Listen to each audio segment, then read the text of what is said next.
Dr. Watson, would you kindly close the door behind you so that we can limit the price of your carelessness to merely hours of work rather than days? My apologies, Mr. Holmes. I found myself rather taken aback.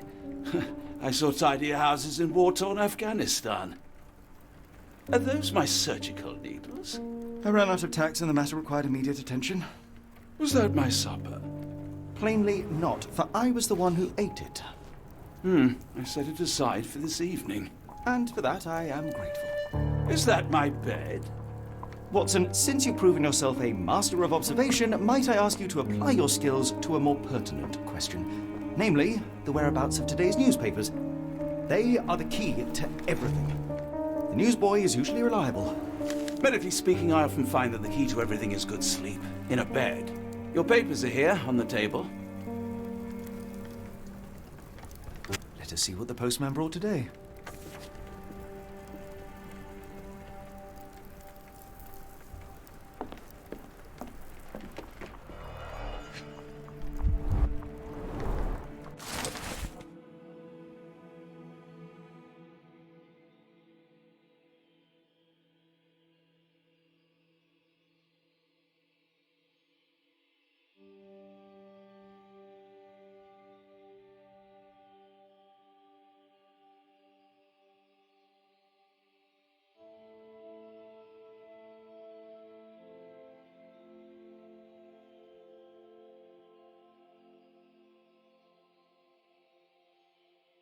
Local gossip, all of it uninteresting.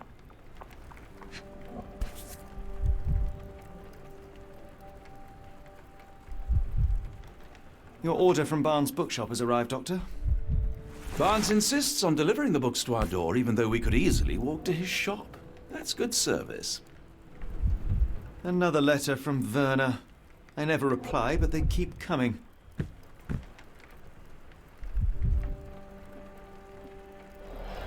I don't see the Strand. Where is it? Pardon me? I am on the precipice of uncovering a pattern of crime across London spanning many months and involving many men. The missing paper cannot be a coincidence.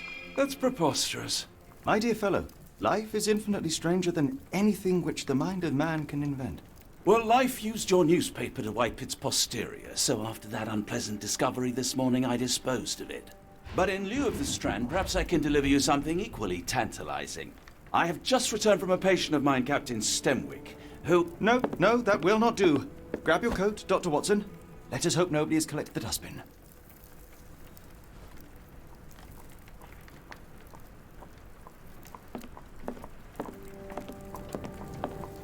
The dustbin is yours for the digging, Mr. Holmes.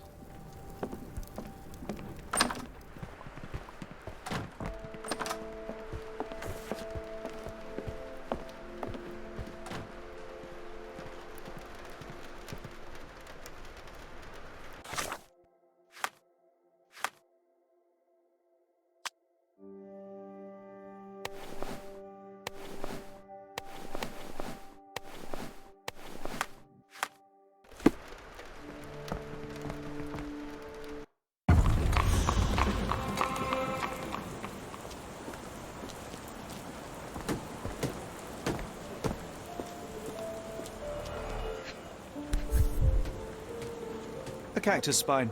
If it gets in your skin, it's awfully tricky to remove, and when laced with poison, the perfect assassination tool. You were mistaken, Dr. Watson. The paper was indeed dirtied, but not how you implied. It's potting soil. See, Watson? The conspiracy is real. Someone tried to poison me. Poison? You? That's madness.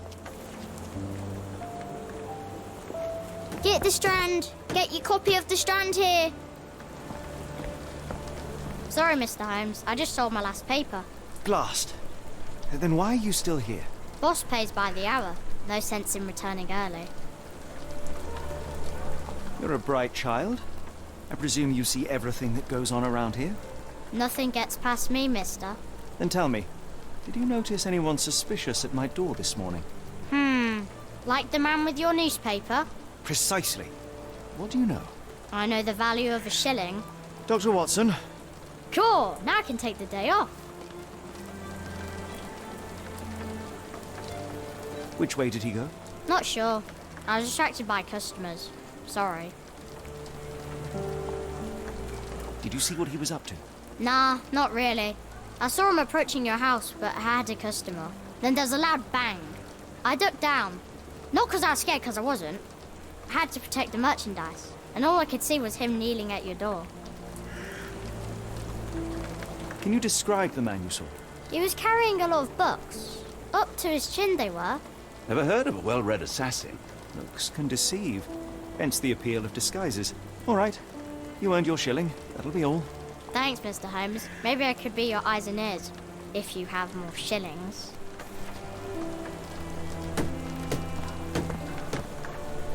Get the Strand. Get your copy of the Strand here.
Come now, Mr. Holmes. Murder?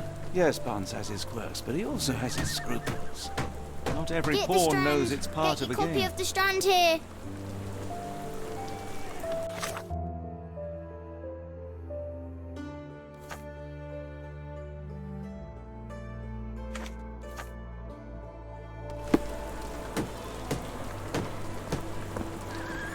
Do you even Get the have Strand. enemies Get your that would copy want of the to Strand kill you? here.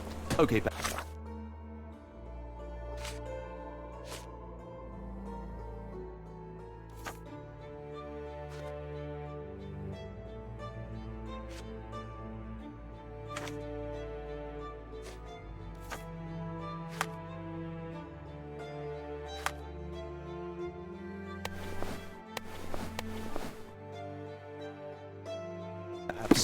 from Cordona.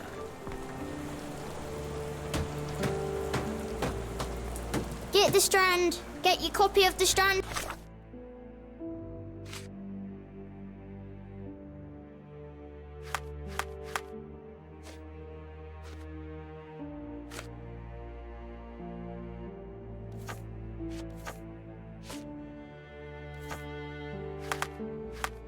Here.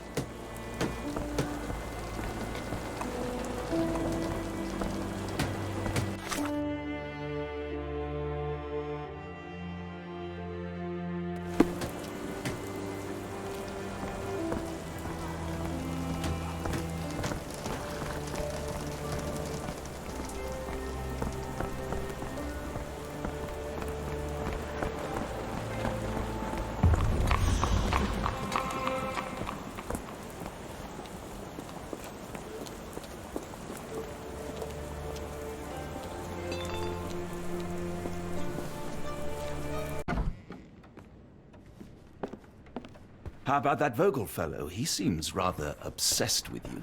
Would he do something like this?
Mr. Barnes, a word.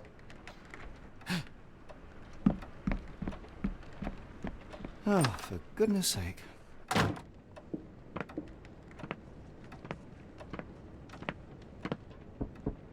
Who goes there?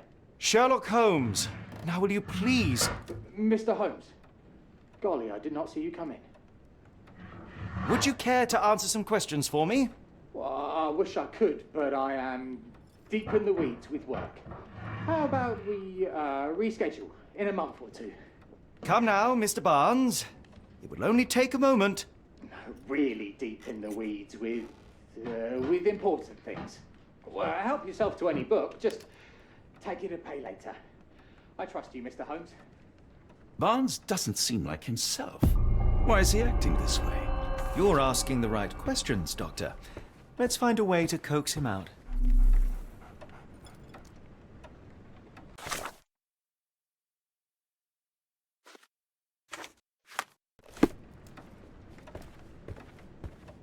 So, Barnes has a dog now. Who's a good boy? Apologies, but I can't hear you. Please come back later. The ladder is broken, recently, judging by the freshness of the wood.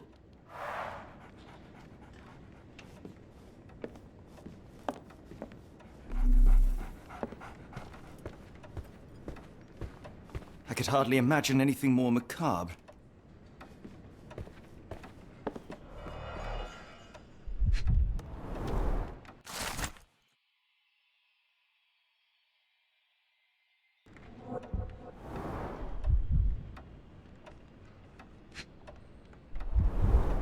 Basics of cryptoanalysis, cryptography in Egypt. It appears Barnes has an interesting hobby.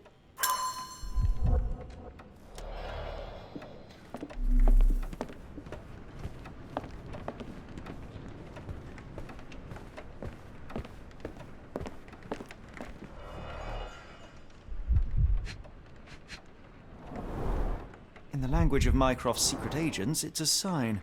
Dried flowers are replaced when the job is done. I wonder who the recipient is.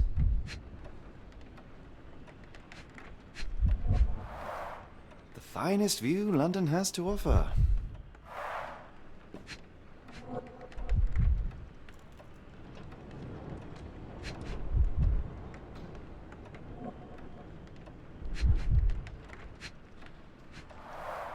The finest view London has to offer.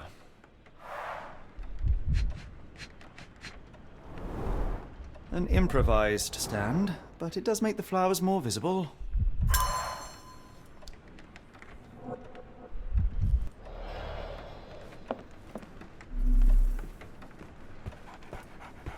Barnes has always been a little odd, but this is uncharacteristic even for him.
we're looking for a cactus needle in a haystack. A spine in a book stack? No, come on, Watson, think.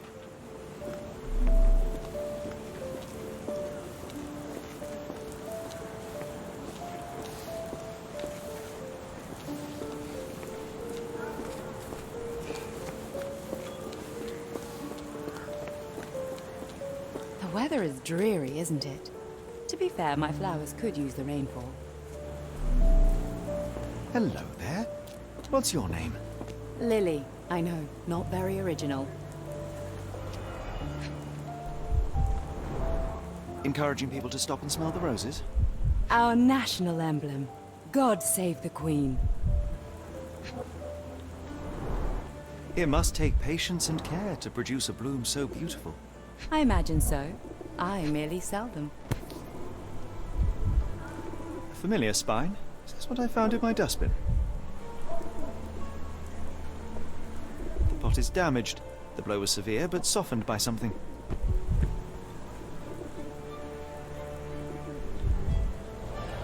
Anything tickle your fancy, Mr. Holmes?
Mrs. Fleming, you look particularly lovely today. Is there a reason? Does a woman need a reason to look or feel beautiful? No, but your distant look suggests you seek one man's gaze in particular. Who told you that? Nobody. Merely a keen eye and some simple deduction. Well, I'll kindly ask you to keep your keen eye to yourself, Mr. Holmes.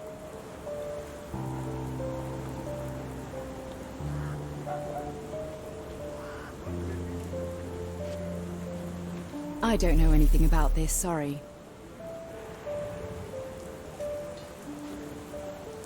What do you make of the flowers in Barnes' shop window? Well, they could use a bit of water. Do they mean anything to you? Mean anything how? I'm not sure I follow, Mr. Holmes. Why do you think they're there? Are you suggesting the flowers are for me? It seems likely, does it not? Oh, I hope you're right. I'm afraid I can't help with that, Mr. Holmes. One of these things is not like the other. Come again? The cactus. Those fearsome spines can prove a devil to remove, and the sap is often toxic. And a rose thorn can give you tetanus, but we still grow them. The cactus seems comparatively harmless, though you have me thinking it must be valuable. I was under the impression that you knew its price already. Your guess is as good as mine. The first time I saw this cactus was when I came back from my break.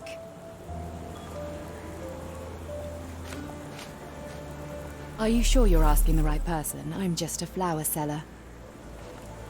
Are you familiar with Mr. Barnes? Yes. No, not really. Well, in a way. What on earth does that mean? I know who he is, of course, but we haven't shared much more than a look. A look? Yes.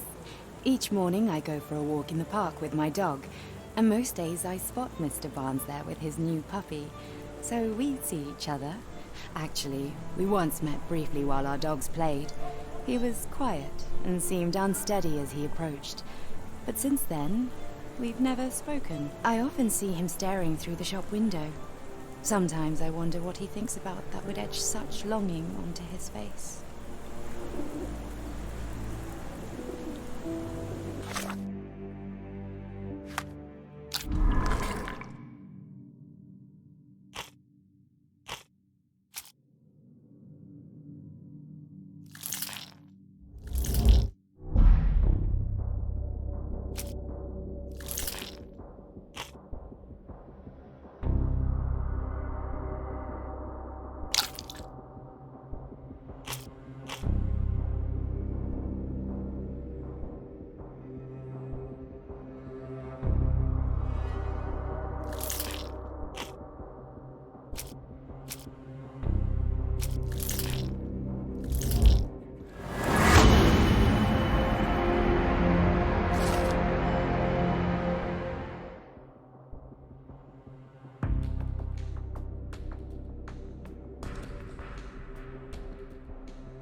I think perhaps I have been chasing shadows.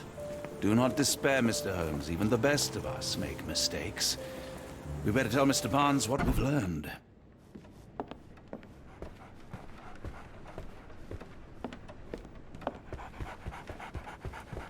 Mr. Barnes, I know what you did, and I know why you did it. I'm sorry, Mr. Holmes. I can't hear you very well from behind the door. You ordered a cactus from the plant catalogue and then left it for Mrs. Fleming as a gift. You place flowers in the window to get her attention and wear high heels to appear taller and more desirable. You are her secret admirer.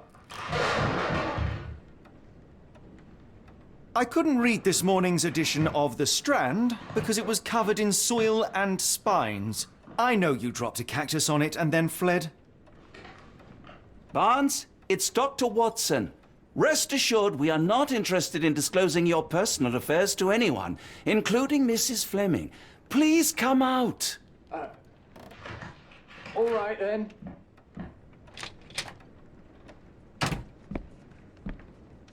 So, you know what happened then? I was on my way back from the post office, having picked up the cactus and some books. It was quite an awkward package, heavy too, and when I got to your door, I dropped the cactus and your paper. Forgive me. I needed that paper to prove a theory and prevent a crime.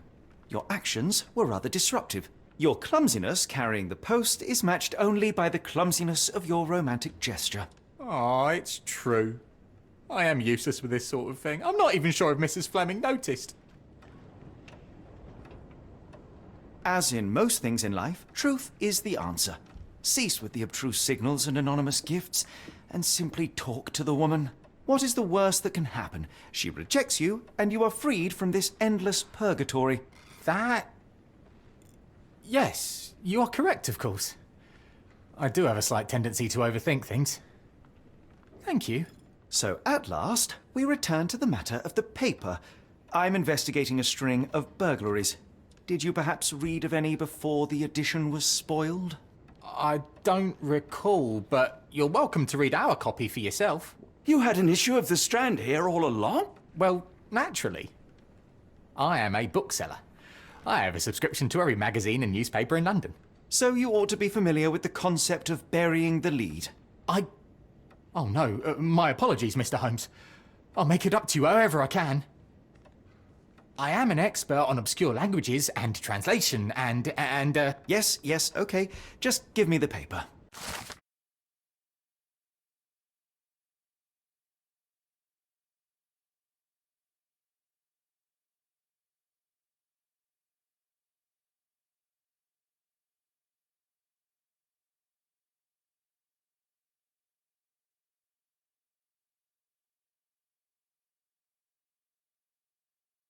Come, Dr. Watson. Let us put this matter behind us. Farewell, Mr. Barnes. I hope to hear good news about you and Mrs. Fleming.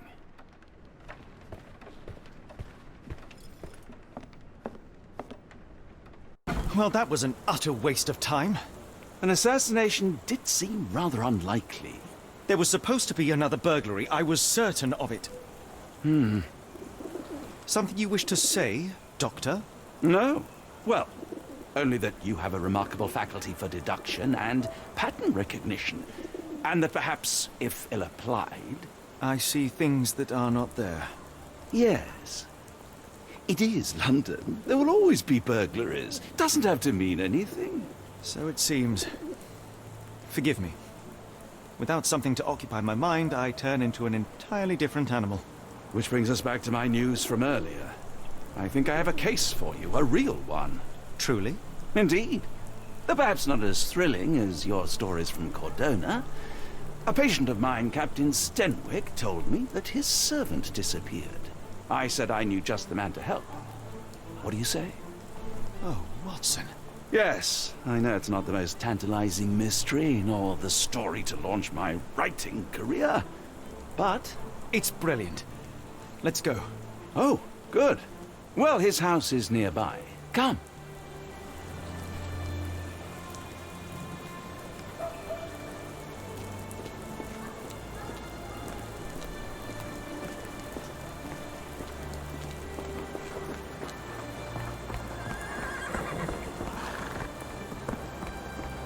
Stenwick is just down the street from Barnes's bookshop. Not much further now.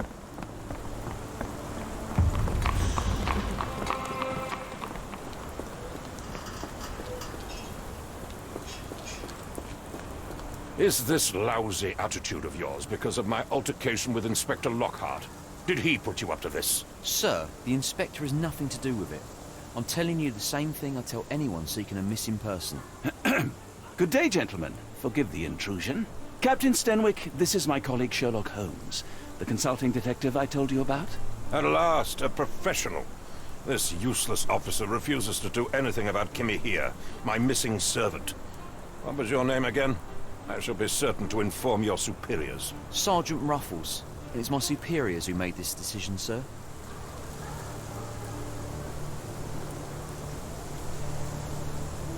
Why has the police department decided not to help? We investigate murders, thefts, fraud, arson, real crimes. A servant walking away from his master is not our highest priority. That said, if we find Kimahia breaking the law, we'll be sure to notify Captain Stenwick. Have there been other disappearances lately? Of course, here and there. But when life is tough and opportunity comes knocking, you can't blame those who answer. Now, I must be off. Best of luck in your search. You heard that, didn't you? The way that man spoke to me. I shall need your written testimony. Then we can lodge a complaint.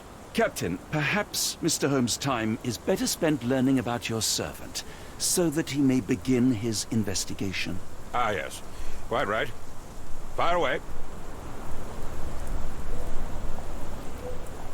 May I see your servant's bedroom? His shack is in the garden. You can't miss it. Did you search the room? Of course, but only to check he wasn't lying dead inside. Everything seemed normal at a glance.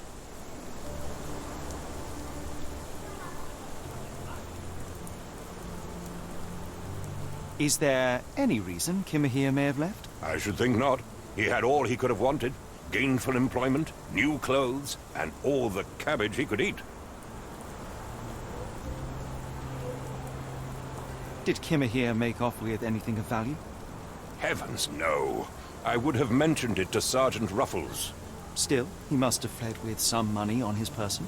No, no. I kept his wages in my safe. For security. I take it this is the first time Kimahia has vanished? Undoubtedly. The man seemed terrified of the city. I think it was all the noise. He never left this estate. Should he cause any damage, I will bear the responsibility, for it was I who rescued him from savagery and brought him here to England in the first place. Tell me about Kimahia. He's foreign, a Maori, all the way from New Zealand. Biggest man you've ever seen, and as strong as two. Dark hair and fearsome tattoos. He doesn't speak a whit of English, never bothered to learn. But I made do with pointing. I invested a lot of money in him, so he must be found. When did you last see your servant? Kimmy here normally brings me the morning papers, but yesterday I had to get them myself. He must have escaped the night before yesterday. All right, Captain. I think I have enough to get started. We shall first take a look around the mansion. Go ahead. I'll be here, mentally drafting my complaint.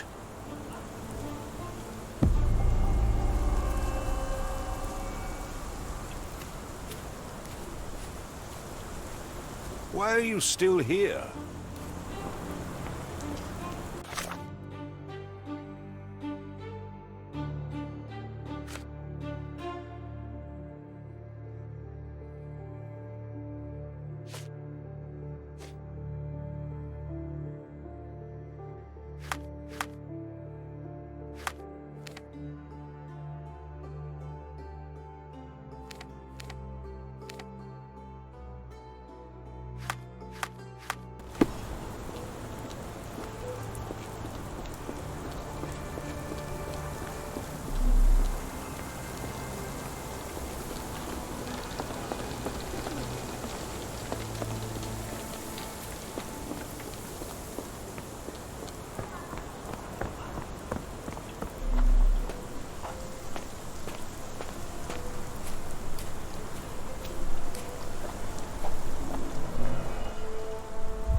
A shoe print, roughly size 11, with a worn-out sole.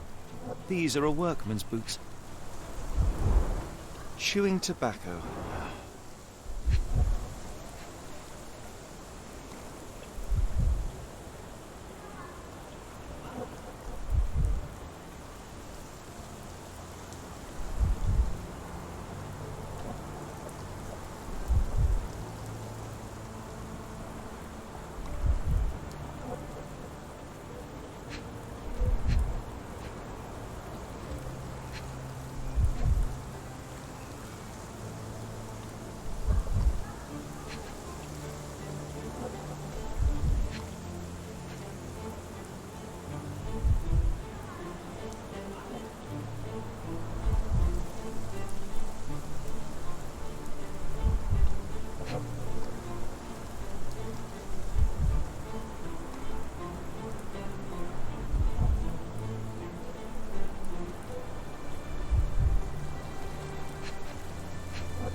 Looks like a knee print. Someone knelt here. The amount of chewing tobacco suggests they were waiting a while. Amazing, Mr. Holmes. To read the ground like an open book.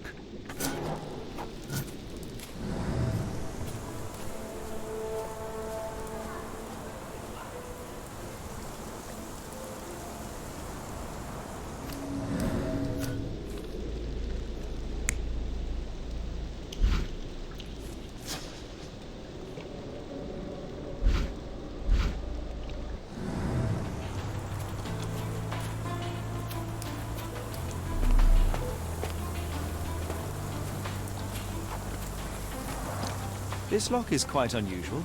It appears that the key should be bent to the right.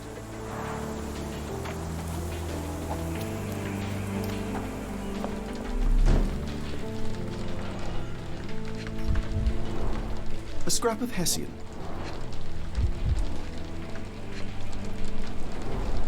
These were sturdy boxes. It would have required a serious blow to break them.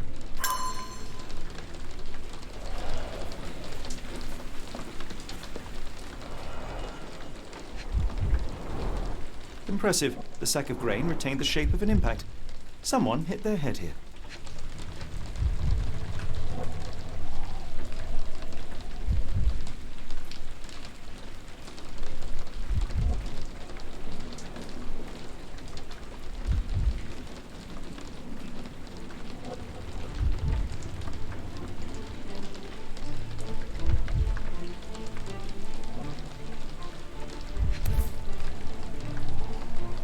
A small navy spyglass.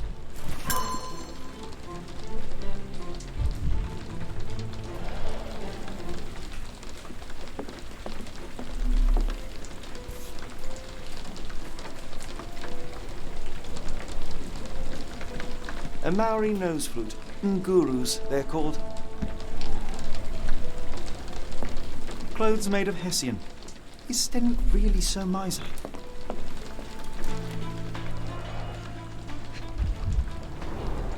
Button chops, the remains of a meal.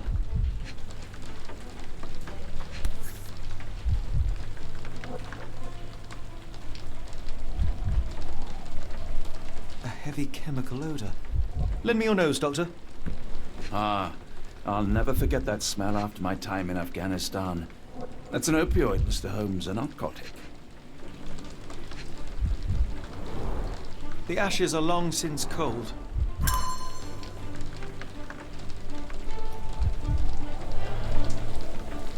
No air coming through it. Is this a taniwha, a Maori water spirit, or something else? Either way, it's giving me chills.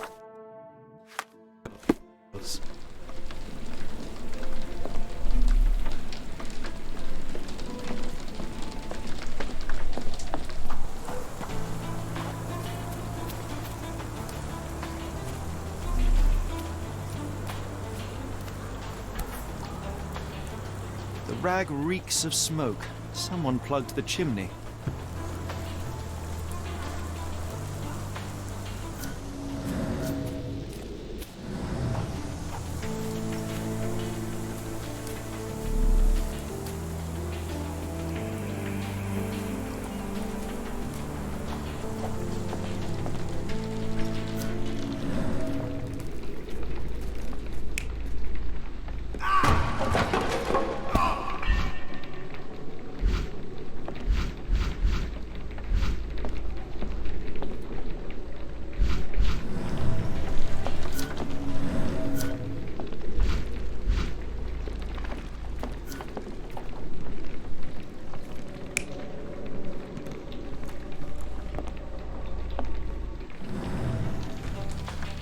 No air coming through it.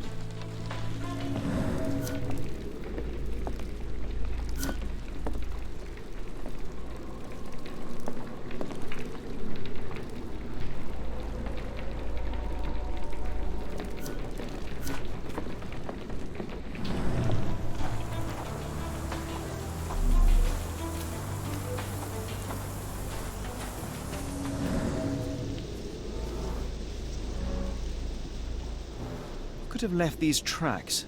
They seem fresh.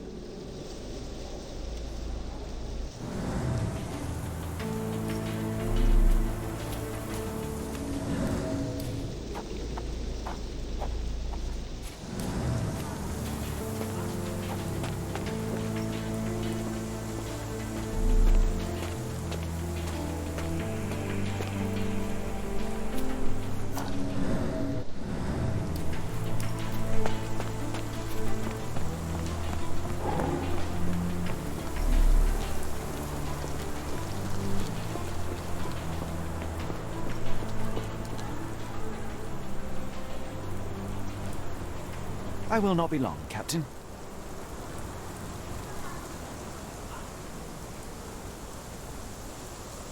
Are you joking? Why would I know this? Are you joking? Why would I know this? Are you joking? Why would I know this? I thought you were meant to be intelligent. I came across a pile of Hessian clothes in the shack. Are they Kimihia's? Yes, I had to give him something to clothe himself. He seemed unfazed by his bare skin, but I found it distracting. Is this spyglass familiar? I don't recognize it. Could it be Kimahir's, perhaps? I doubt it. I never saw him with it, nor could I suggest how he might have come by it. The door to your garden has an interesting lock. Yes, I have uncommon locks on every door of my mansion. It makes them harder to pick. Kimmy here and I both had a set of keys. I'll need to borrow them. No, you'll need to do what I tell you to do. Examine the garden. Has Kimahir ever indulged in tobacco? No, the man doesn't even drink. Are you certain? I found chewing tobacco in the garden. I controlled Kimahir's expenses since he struggled with the currency. I would have known if he used tobacco. Do you happen to know Kimahir's shoe size? I wouldn't have the foggiest. But I'm sure it was enormous. Not that it matters. He spent his life barefoot. Despite my best efforts, he simply did not take to shoes. If you find my man, I have a marvelous whiskey with your name on it.